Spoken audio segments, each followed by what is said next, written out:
This next hour on the Alan Turing stage is going to feel a bit more like a blitz of research. We have 4 speakers across 3 segments talking about data-centric engineering and all the different use cases of using data science and artificial intelligence in that domain. So if you want to follow the conversation, again, the hashtag we're using is hashtag Turing CogX19. I'm going to ask you, anybody who's sitting and feeling either cold or a little lethargic, to quickly stand up. Stand up. Stand up. Stand up. Thank you. You've all been tweeting a lot, but I need you to stand up. Really, really good. Now, please welcome Stephen Reece to the stage. Thank you.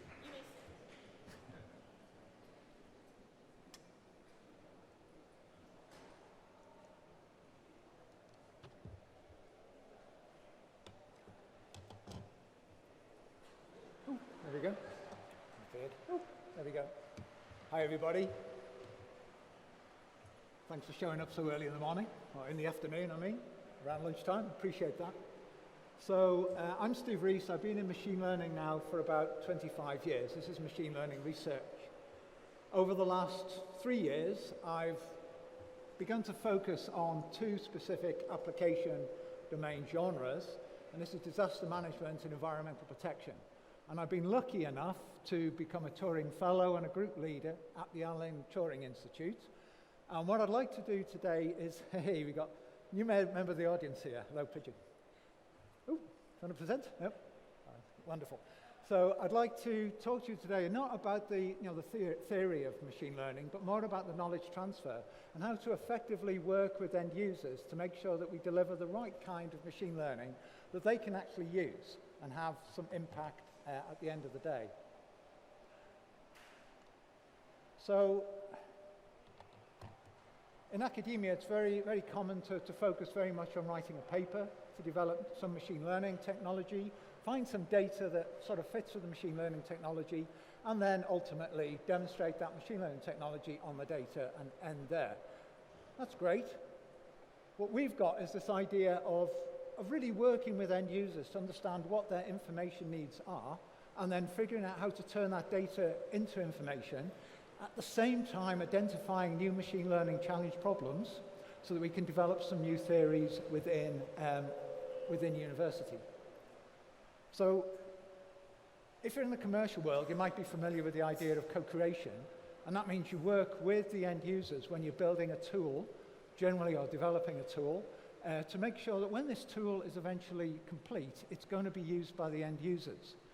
We've created this idea of co-research. This means actually working with the end users to understand what their information needs are, and then figure out the connection with the data that's available, find new data sources, and then figure out what the connection is with that information, and then ultimately feed in to the commercial development of a product. Where this is important is machine learning now is providing very disruptive approaches to many problems across many different domains. Traditionally, for example, in flooding and so on, it's been the process modelers, the domain experts, who've created models of flood, and then that's been turned into a product. What we're seeing now is so much data available that a data-centric approach is often as effective as a process modeling approach. And then you also have hybrid approaches where you can take in part the process modeling that has been done by the experts and combine that with a data-driven approach to generate even more effective solutions. So it's important for us to understand what the end users' information needs are to try and then design that data-centric approach to a solution. So one problem we've identified, we've fixated on, is this availability of unstructured data. By unstructured data, it means that there's no immediate model that turns that data into information. And 2 examples here: tweets, SMS messages, where, as you can see, there's a humongous number of these things available after a disaster, but each individual tweet or SMS message gives you a very, very small amount of information. So you want to take all this lot into account to build an overall picture of the situation following a disaster. Same with satellite imagery. you can get very large areas where disasters had an impact, and then you're asking specific questions, maybe about damage, maybe about floods, and so on and so forth. So analyzing that data is very complex. And you've got unstructured data in the sense that it's context-driven. So a computer generally is not very bright. You've got transfer learning that allows you to transfer one data set to another, but if you give a computer data right up front, it really doesn't know how to interpret it. Humans are good at interpreting that data in context. So what we want to do is bring both human interpretation and computer interpretation together into a single approach. So let's look at satellite data. This is what I've been focusing on recently. Just like to add, we did some work in this space on SMS messages, tweets about 4 years ago. Afterwards, if you want to, I can give you a pointer to the work, to papers we've written on this work in the literature. So between 2000 and 2014, there were 804 activations of satellites looking at various disasters in the world. This figure is now, well, the actual growth in satellite use is increasing significantly more recently, mainly because we have resolution down to about 30 centimeters. This is an incredibly useful kind of data that we can deal with. Combining that with UAV information and also low-flying aeroplane information, all visual, sometimes in the form of photographs, sometimes in the form of video, we have a humongous amount of data there available in order to us to analyze it and figure out the situation on the ground. So here we have a situation where we got before and after imagery. This was hurricanes of 2017 in the Caribbean. And we get questions from our end users along the lines of where there's damage, degree of damage, where there's flood, where there's temporary settlements, and so on and so forth. So working with them, we can understand what their information requirements are, and also deliver the kind of stuff, the kind of machine learning that gives them actionable information at the end of the day. So how do we then label this kind of imagery? Well, we've created this organization, if you like, called the Planetary Response Network, which involves citizen science. So these are members of the crowd who can label imagery for us in the comfort of their own home. That's the Zooniverse platform. I'll talk about that in a little while. We then combine the information that these citizens give us using machine learning. We also run a convolutional neural network at the same time along with this thing. And then we generate heat maps. And these are heat maps. There's an information form required by our end users. And then these heat maps are fed to our main collaborator, which is Rescue Global. Rescue Global are generally ex-special forces guys who do reconnaissance both in person and by collecting data from other organizations, and then they feed them through to other disaster responders such as FEMA, UN OCHA, and others who require this information. We work with these guys on a mission basis. So when they go out to disasters, to respond to disasters, we are on call. We deliver the heat maps to them timely. We work with Digital Globe to actually get our data sources up front, also with Planet Labs. And this often means working till about 3 or 4 o'clock in the morning, because generally where there's disasters, it tends not to be in our time zone. And actually, there's an interesting social science issue here. So working with end users, the very first time we worked with those guys, the question I got was, who are you from the Big Bang Theory? So the hard part is actually bringing together both communities in such a way that you understand the requirements of both, you've got a similar language and so on. This feels like a social science problem to me. We did this on our own. It took a long time to build that relationship. And generally, delivering actionable information is the way you actually open up that relationship. But there must be a more efficient way out there to create these relationships. What's a citizen science platform? So you can sit in the comfort of your own home and on the web, call up a page like this. And what you get is a satellite image on the left, and then on the right, you get some questions that we want the citizen to answer by clicking or marking things on the satellite imagery. These questions would be designed in connection with us and with the end users. And in this case, people want to know whether there's road blockage, whether it's floods, temporary settlement, and so on and so forth.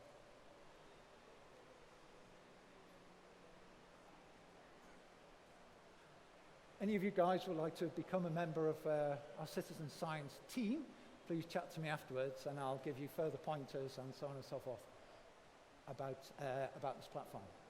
This is actually developed by Oxford University's physics department, mainly for looking for galaxies or classifying galaxies in the first instance, but it's been extended now to a whole load of different uses, counting penguins, all kinds of stuff, which gives us ultimately ground truth that we can then use to train our machine learning algorithms.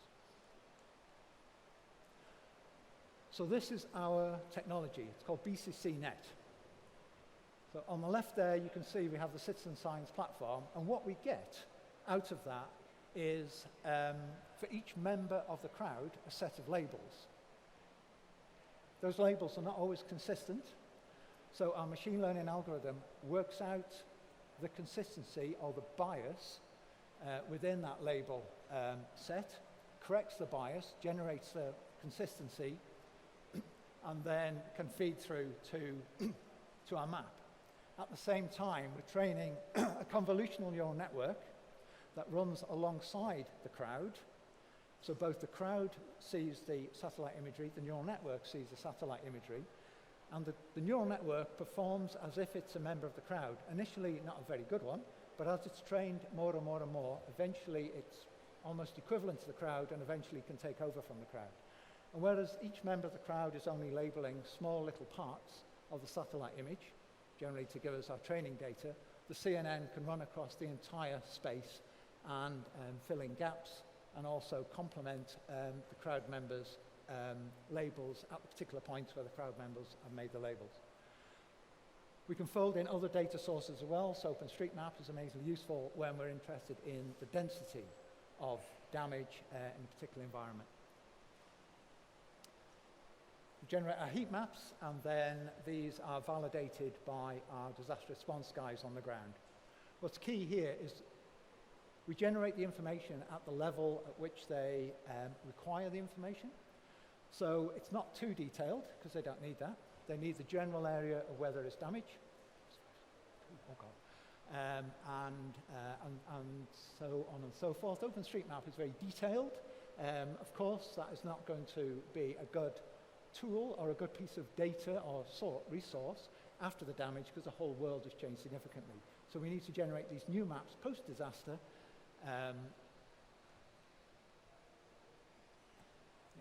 So there we go. Quick idea of how this thing works. Got a neural net, generates ground truth. We have a confusion matrix for each member of the crowd, which is great. This is something that we can learn. So we can learn the bias of each member of the crowd, given that that's the data that they've generated. Very simple, lovely representation here of the machine learning methodology, and that can be readily converted into a set of code along with corresponding distributions. Boom, right. What we can do is generate here crowd census. I've already talked about that. We can fill the gaps with the CNN, so we have a complete map of what's going on. We also have a measure of uncertainty. That's the wonder of Bayes.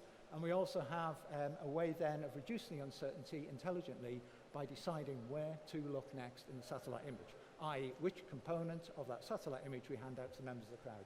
It's a very efficient way of generating ground truth. Right, this is the BCCNet you've seen already. This is IBCC, so BCCNet without the network. Boom, here's our comparison. So if we just have a standard CNN, the CNN doesn't have access to who is actually doing the labeling. It performs very, very low. If you have just IBCC on its own without a network, of course, you've got a nice linear increase in information, but there's no transfer spatially. If you've got the full BCCNet, you've got a much more efficient use of information there. Then we have some results. Right, okay. Last time we went live, this is the 2017, these are the Caribbean hurricanes that blew in. Absolutely horrific situation out there, and it's still horrific now in many of the islands. Haven't really resolved anything. Generated a whole bunch of heat maps. Very effective. So we essentially did about 1 year's worth of work in a matter of about 3 days. using members of the crowd.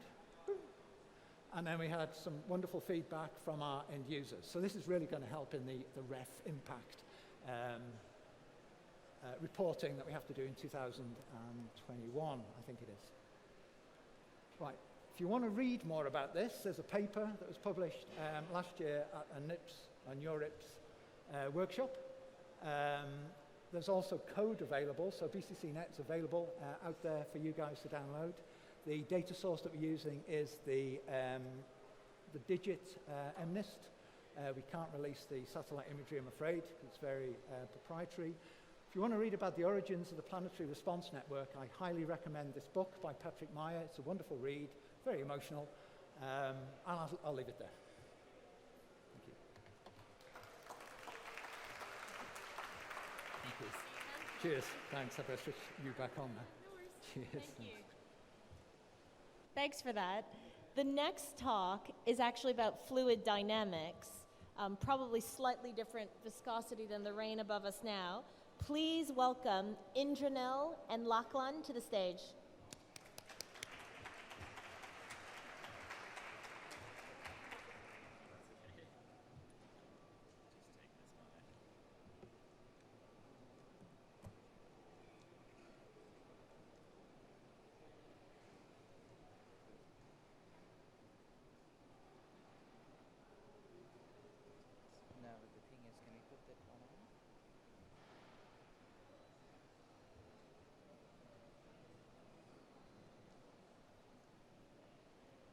Slides are not coming up.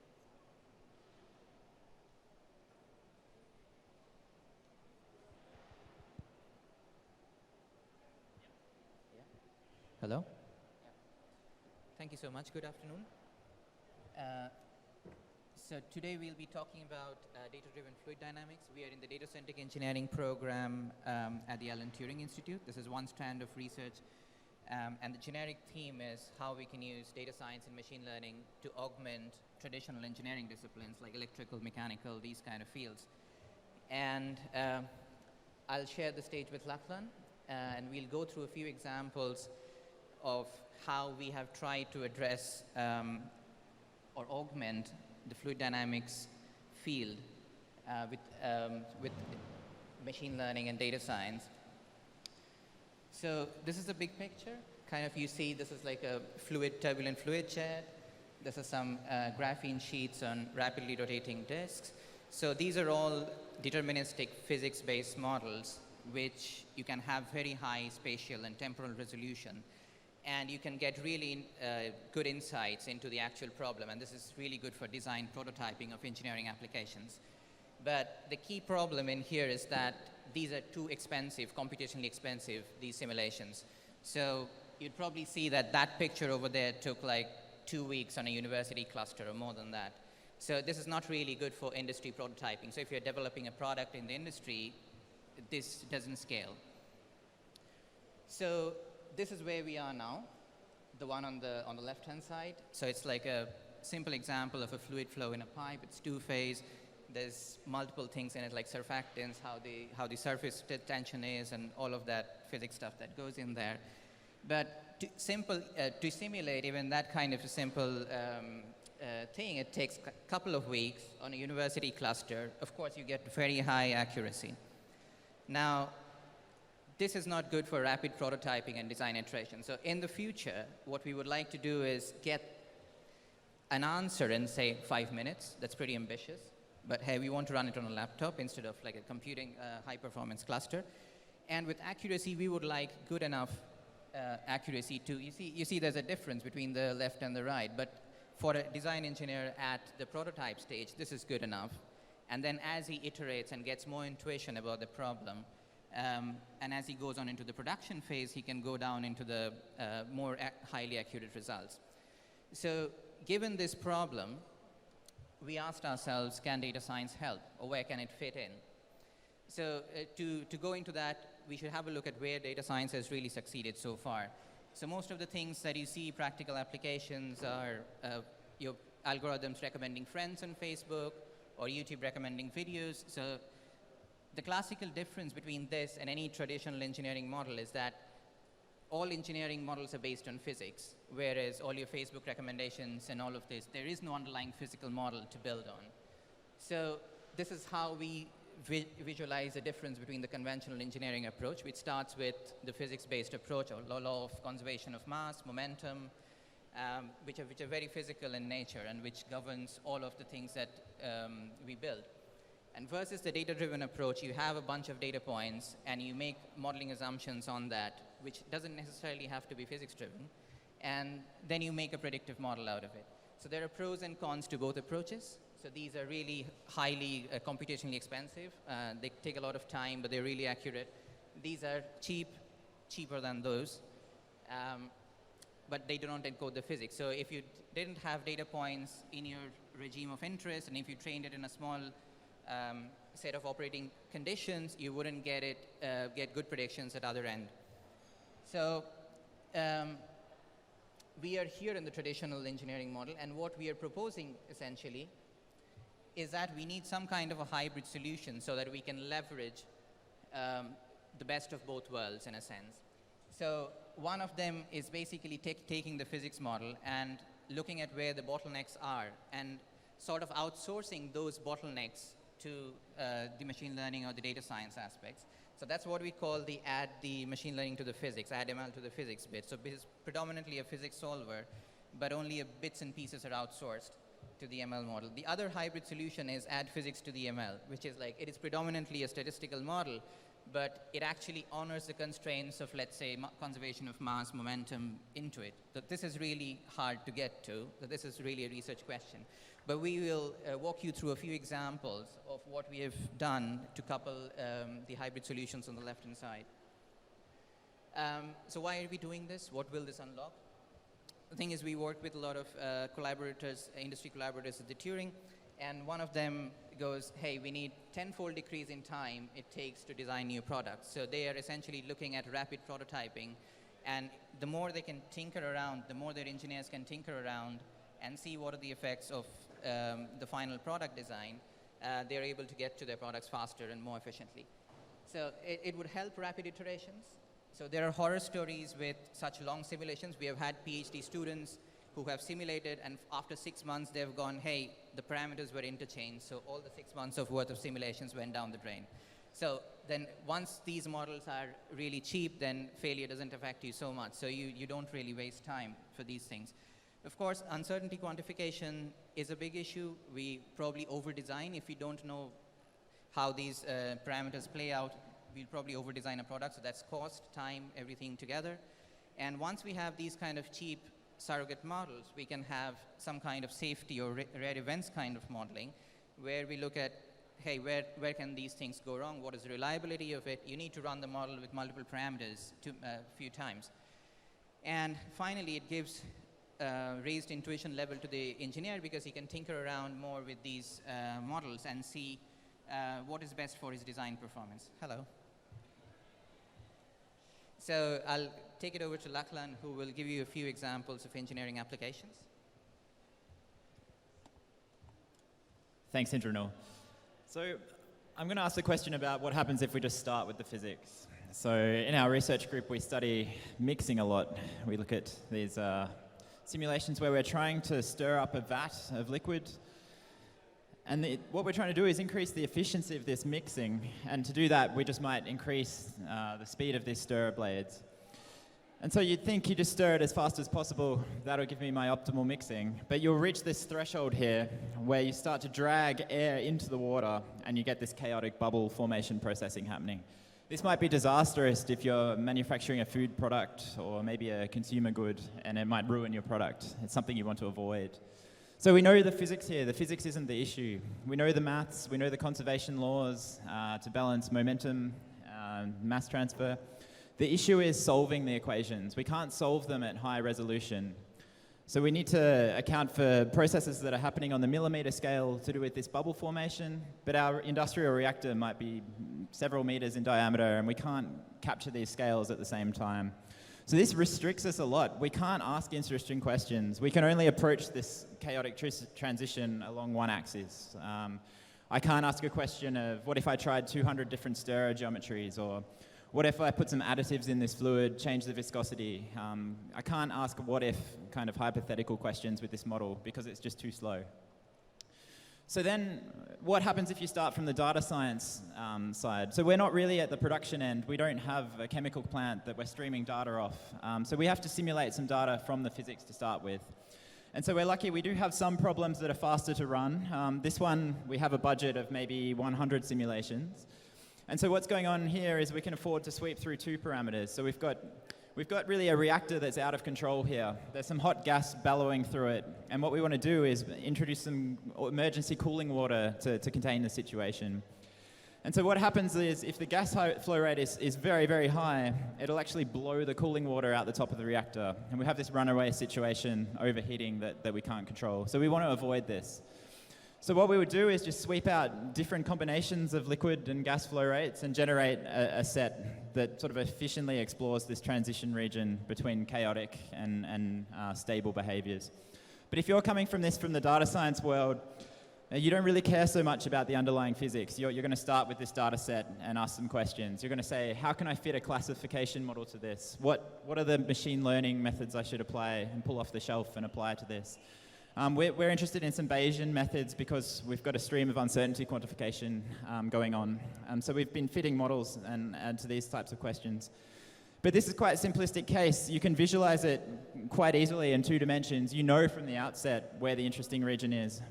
But a lot of the problems that we want to study have many more parameters than this. So tens of parameters. You're looking at densities, viscosities, interfacial tensions. There are a number of parameters that we would want to vary.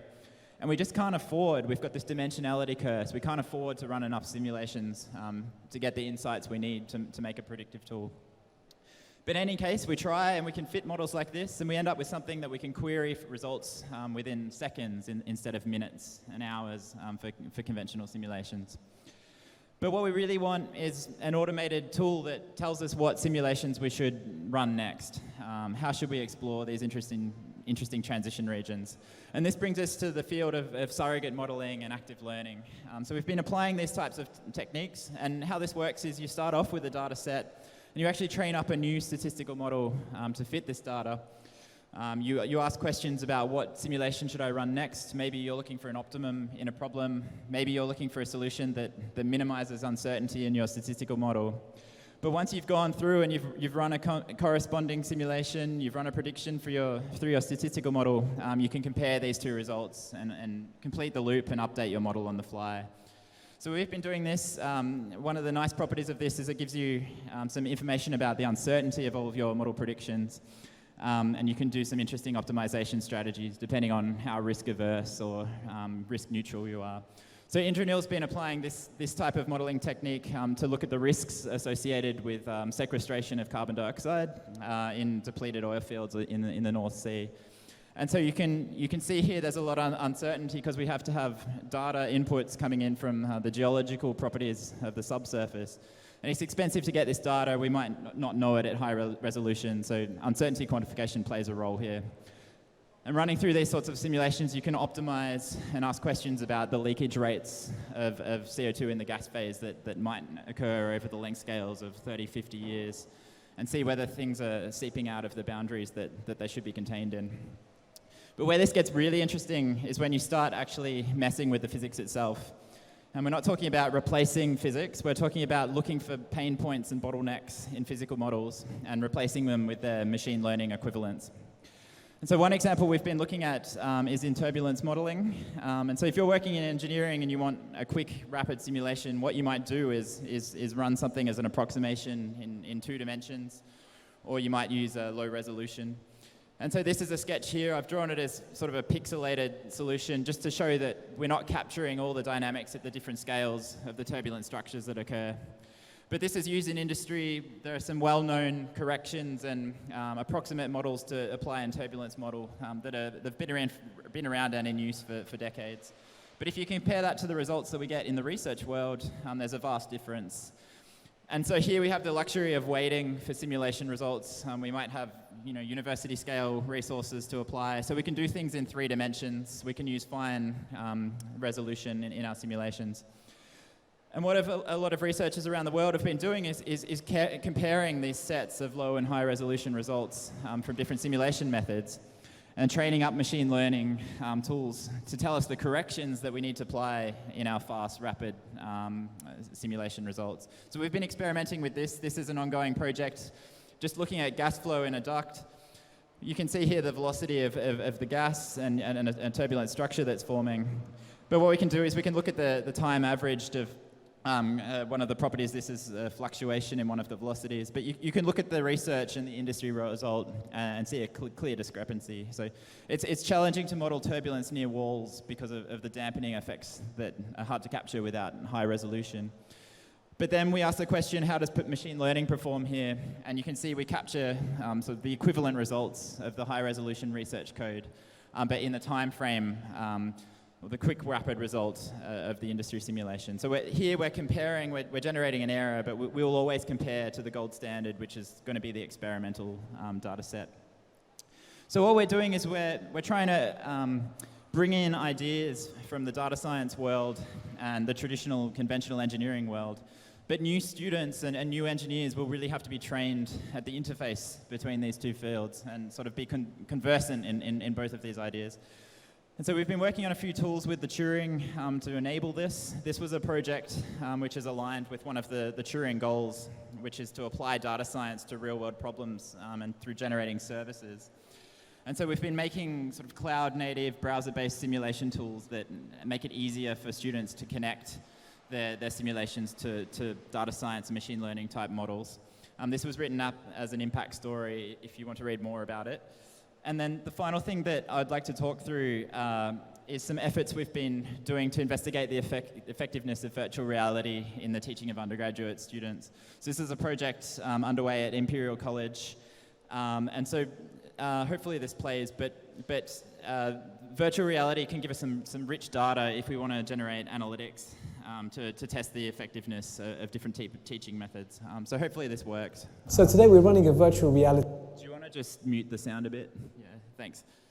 So today we're running a virtual reality session, and the idea is to be able to use VR to teach fluid mechanics. It's difficult to make them see something in 3D, but in this VR they can understand the physical essence of it. You actually brought the equations to life. You're seeing them for yourself. You're seeing what's important and what isn't, and how each factor interacts with the other.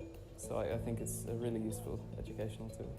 When we do physics, 90% of our time is doing math. We faced a challenge before in the classroom where we're having to stand there in front of a screen and say, imagine this, imagine that. Now we can take all that away. We can ask the students to dive directly into the flow, visualize things, but also be able to listen to the fields. So they're able to listen to the pressure, the stresses, the flow fields. I always found fluid mechanics a bit abstract, but you're always looking at it on the page. So being able to dive into the flow and actually see how the profiles change in 3D for the first time, that was really valuable.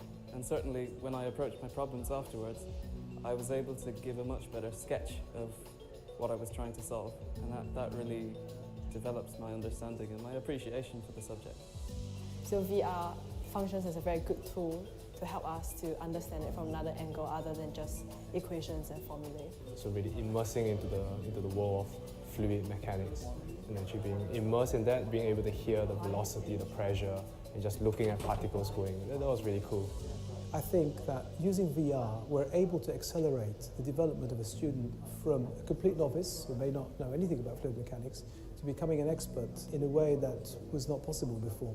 This is actually the first time I was exposed to virtual reality and looking at how this complements education and allowing me to experience it live. That really added a lot of value to my learning experience. Yeah. So that was hopefully a snapshot of the breadth of the things that we are doing in this space.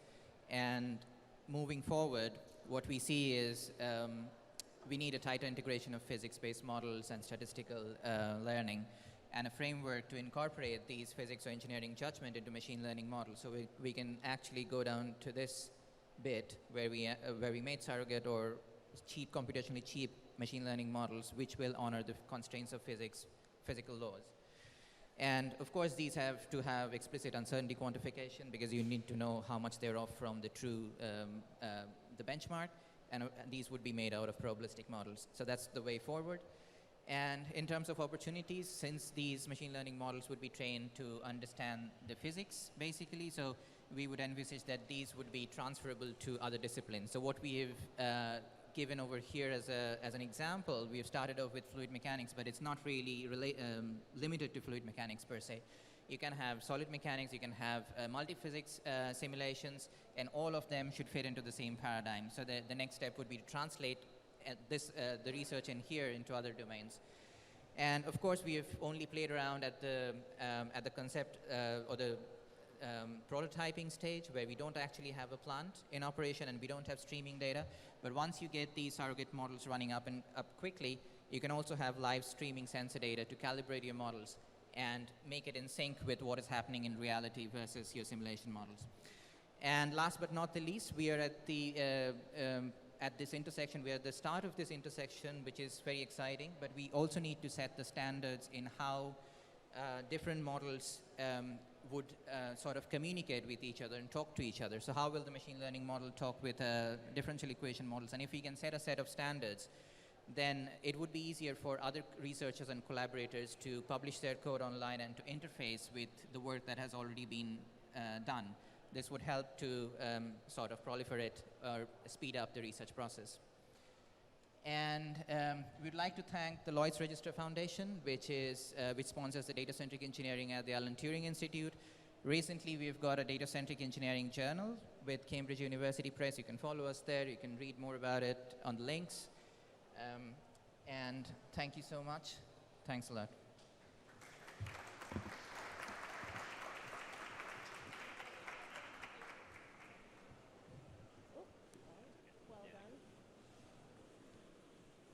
Thank you so much.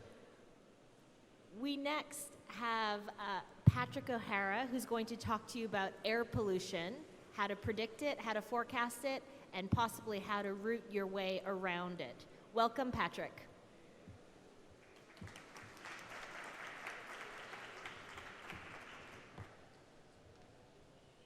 Hello. Awesome. Hi. I'm Patrick. I'm a research assistant at the Alan Turing Institute.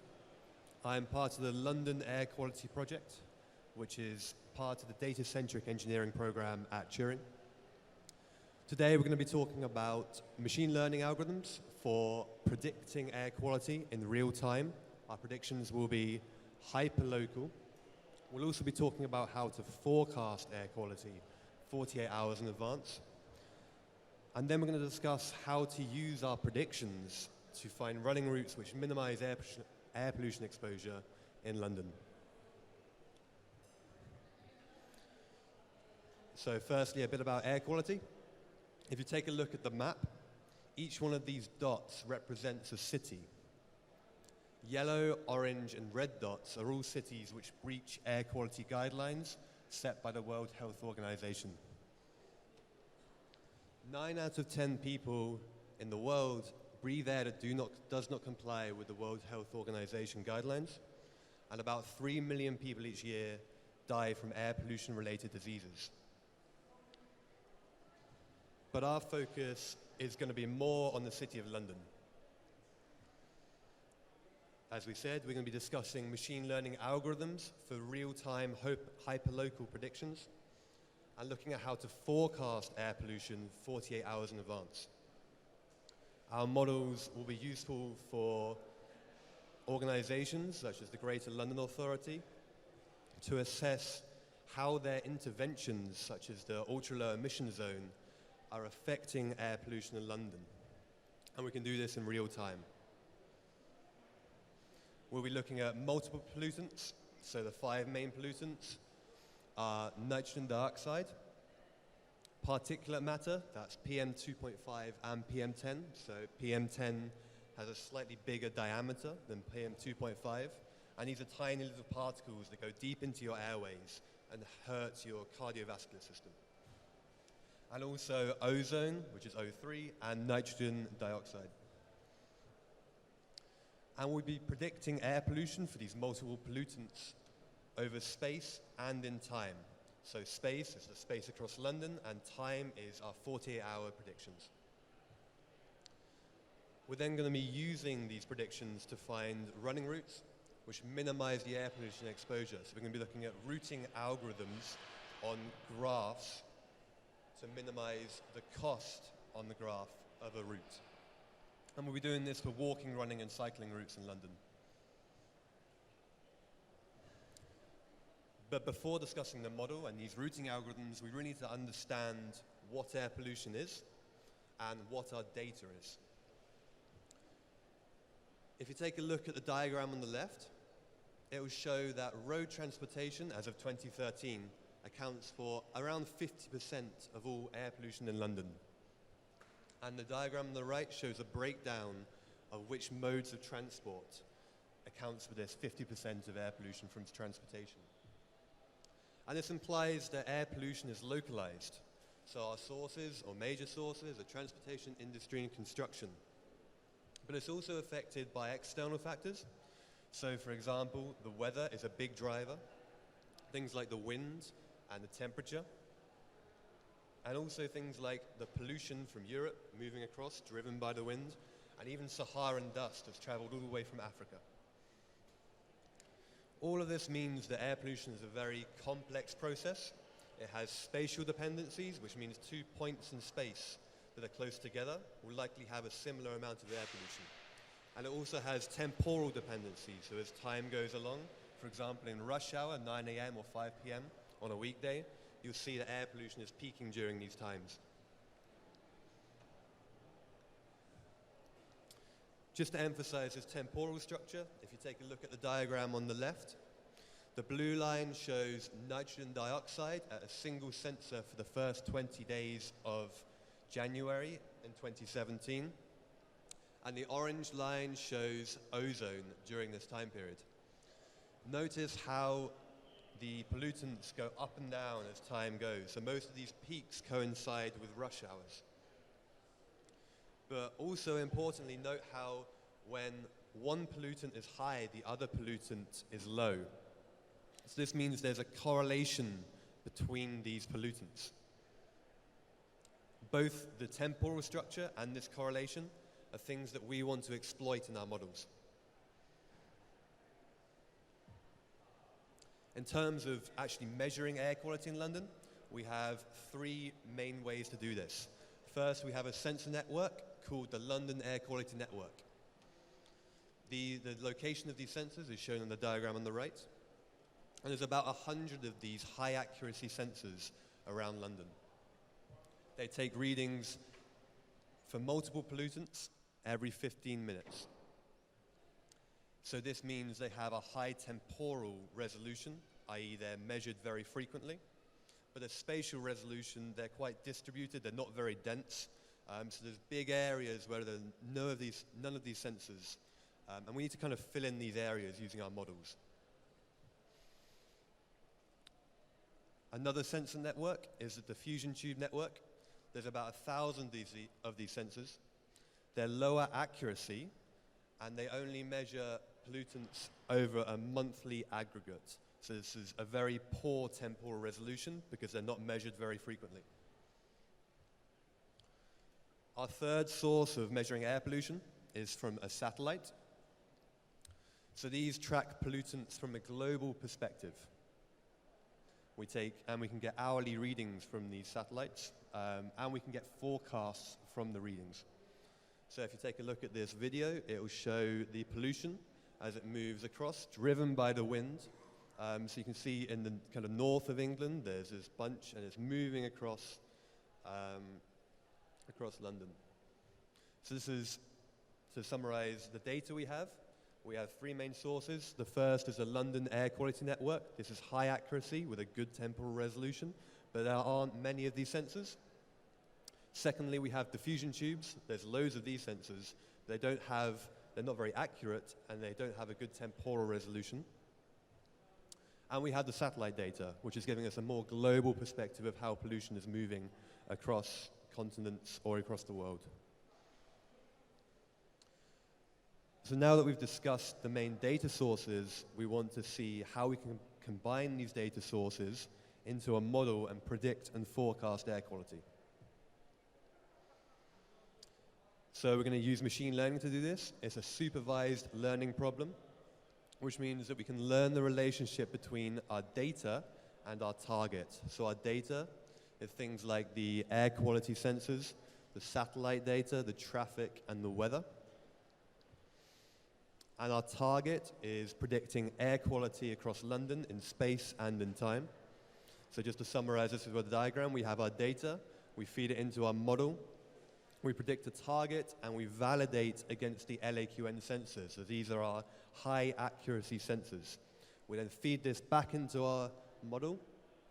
Our validation has given us an error, and we adjust our model, we update our model, and then we keep predicting, and we repeat this process over and over again. And with time, our model would get more accurate and better at predicting air quality.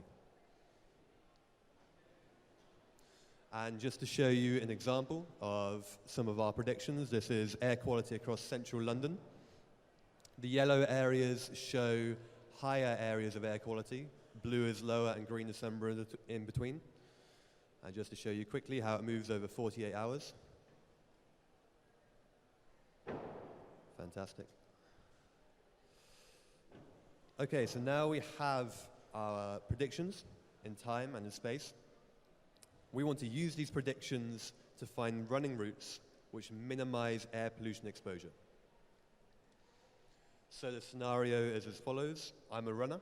I want to find the route which starts and ends at the same location. So this could be my house. I want a route that minimizes air pollution exposure, and I want a route with a certain length. So I want to run sufficiently far, say 5 kilometers, but not too far. So I don't want to run further than 6 kilometers because I'm a bit lazy and I've hurt my leg. We can represent the road network as a graph. So the circles in this diagram show vertices. Vertices in the road network are junctions. And each line connecting these circles is an edge. An edge represents roads. Each road or each edge has a weight, so it's the distance of the road. And each edge also has a cost, which is the air pollution that you're exposed to by running along this road.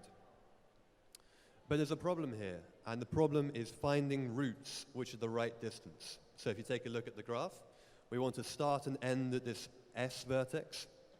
And I'm going to ask you, can you find the route with exactly 5 edges? So a nice example could be going from S to D to F to G to B and then to S again. So this is the route. It does 5 edges and starts and ends at S. So this is okay on a small graph. But what about this graph? Now we want to find the route with exactly 10 vertices, or 10 edges, sorry, that starts and ends at this green vertex. So by eye, this is a bit more difficult. We can use an algorithm to do this, and here's an example. So again, this is a route with exactly 10 edges. So this is like still quite a small graph, at least compared to the London road network. So now if you try and find the route in this network with 100 edges, this is suddenly a very difficult problem. And it's what we call an NP hard problem. So as the size of our graph increases, and as the size of our route increases, then we're going to find it really difficult to find an algorithm which finds a route of the right length. So just to kind of formalize this a bit, the problem we're looking at is something called the constrained least cost tour problem. We want to minimize the cost of a route, or a route is also called a tour. We want to start and end at the same vertex. And we want the total weight, the total distance of our run, to be between these two threshold values, W1 and W2. So we're running at least W1 and at most W2. So this is why it's constrained, because we're constrained by this weight. So if you take a look at this graph,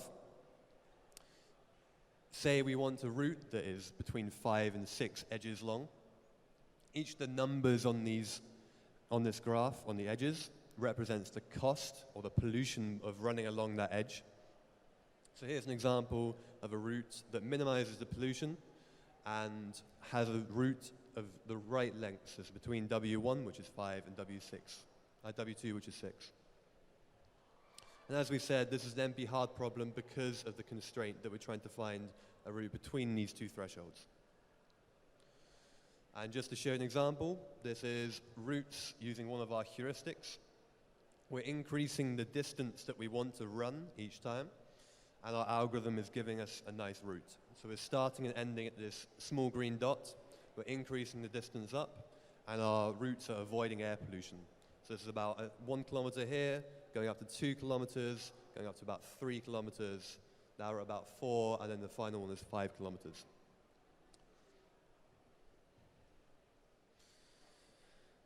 So just to sum up,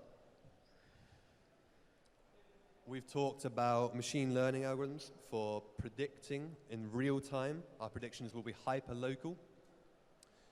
And we've talked about how to forecast air pollution 48 hours in advance.